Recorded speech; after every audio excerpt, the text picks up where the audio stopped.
driving around literally in Shadow of the Tomb Raider out Yes, we September are. 14th. So I was so excited to play this game because this is the first time in a long time that Lara has been able to swim in a Tomb Raider game. I remember in the classics it was always a huge deal, her diving into a tomb, going around, but look at this underwater traversal right now. Yeah, this looks awesome. We saw, so this was your second time playing the Second game, time, right? yes. So I got to play a good stretch of it, about 3-ish hours, I would say, this time. Okay. Get a little bit into the game, and Lara is definitely a Tomb Raider at this point. Like she knows what she's doing. She is surviving, and she's just like a predator, hunting down Trinity right now, trying to continue to save the world. Gotcha. So in the last time we saw this game, there were some terrible incidents that had happened, right? With Yes. Lara perhaps inadvertently triggering the apocalypse, Yes. right? So Lara has been sort of on the hunt for this organization Trinity. By actually taking that artifact before Trinity, she inadvertently started a Maya apocalypse. Oops. Whoops, indeed. Trinity even was like, Lara, why would you do that? I mean, who among us could say no to, an ancient dagger? Yeah. You know, that she is sitting has there? the best intentions. So now she's trying to get ahead of them again. She's following a series of clues to continue to stop the series of events, all these cataclysms, and she's trying to get there before Trinity does. Gotcha. Because if they get this second artifact before her, they will be able to finish their plan. Okay. This is a great, cool sequence. Yeah, so this looks great. Last time we saw it, it was just like in a tomb, and it Yeah. looked very spooky and tomby. But this is the first of the jungle that we're seeing, right? Yeah, well, these are the jungles of Peru, and as you can see, Lara is using everything to her advantage. She can climb trees, she can swing from vines. Right, we just saw this rope takedown called the Eagle's Talon. There's a full set of skills that you can start to build out where she's using the environment to her Right. advantage. And as you can see, it's to chilling effects. These guys are like, who is there? Yeah. God, it looks amazing. What are they Oh. so afraid of? They're afraid of you, Lara. But yeah, she definitely has grown a lot throughout the series. You know, in this sort of rebooted trilogy, you know, she started out as this unsuspecting college, graduate. She didn't really know much about this side of the world. In Rise of the Tomb Raider, she was just starting to learn how to survive. What was that? Lara does not know what that is. Okay, Neither does good. Trinity. So yeah, Peru has a lot of mysteries. Has a lot of different creatures in the jungle. A lot of different Mhm. people that she might interact with. So she's not just trying to hunt down Trinity. She's also just trying to survive Right. nature, survive potentially the locals. Yeah. Not everyone's happy that she's in Attention, Peru. Dr. Dominguez. Camp set up near abandoned oil factory outside a village. Of course, you're finding artifacts Uh-huh. right throughout this. Okay. I was gonna say there was a lot of time that I spent literally just combing every corner, which this game is so great for that. They have all of the hidden tombs. Right. They have the challenge tombs, which I especially love. They have the extra puzzles that are beyond just the main storyline. But then we have these great combat sequences of just like trying to be stealthy as possible, Right. using her survival instinct. So that's what's happening when you see them ending up getting highlighted. You can see the red enemies. People can see them if you take them down. The yellow ones are out of their field of vision. So you sort of want to take your time, Oh, wait I it see. out. So if I took down the red guy, someone else It would see alert that. everybody, I see, exactly. I see. But nobody notices this. Right, and that's just based on kind of their enemy's vision cones. I Yes. would presume. Okay, cool. Yeah, and this is cool. This reminds me of something we were talking about just before we started taking a look at this footage here that you captured. Is that there's a lot of customization options for kind of Yes. how So- assisted the player is, right? Yeah, so for I believe the first time in this series, I had never really seen this level of customization before. You can change your difficulty settings for different aspects of the game. So it's not just set to an easy, normal, hard for the overall game. You can set it to that you want your combat to be hard, your combat to be super. Not a silencer. Mistakes were made. Uh-oh. I think what happened actually is Oh, that no. he had heavier armor, so the Ooh. shot hit his helmet. So you also have to take into account what level of armor people have and like what will affect them. Fascinating. So yeah, so you can change the puzzles, traversal, and combat to be differing levels of difficulty. So if you're super into the puzzles, you don't want any help, any hints, you can set that to hard. But maybe if you're not as good as exploring and you kind of need to know specifically where to go, you could set that to easy. it definitely sort of opens up a level of how intense do you want to play, what type of adventure do you want Lara to be, and yeah, it really can make the experience very unique. Huh. Fascinating. It's a really cool approach. Yeah. Obviously, everyone likes different parts of games, right? And a game like Tomb Raider is combining all these different elements. So that's a really smart approach. See that you are Taking them down again. following in your footsteps.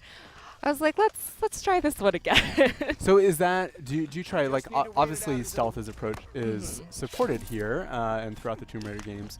But, I mean, you could totally go in guns blazing. right? Yeah. Yeah. Although, so what's happening here is, for the jungle, you can cover yourself in mud. Oh, what? So that's what Laura just did. She found a pool of mud. She just covered herself in it. It's now going to help her be a little bit harder to see. Huh. So if she were to jump in front of that guy, it might take him a little bit longer to notice her there. Oh, wow. That is really cool. It reminds me perhaps of some classic PS3 games involving eating snakes. What are these things? God, back in the... Wow, look at that. I loved awesome. this rope mechanic. I can see. I was like, let me climb into every tree to take these guys down. It's a very, like, showy, like, it reveals a very confident side of Lara. You know, these and I mean, that's what she is at this point. Yeah. She's not afraid of Trinity. She knows what she has to do. She knows that she has to get there before they do, or literally people will die. Right. So this is another moment of these guys are heavily armored. How am I going to do this? They can all see each other. Perhaps that bottle. Perhaps these bottles are Be of helpful. assistance. It is almost over. But of course, you don't have to be stealthy if you don't want to. Right.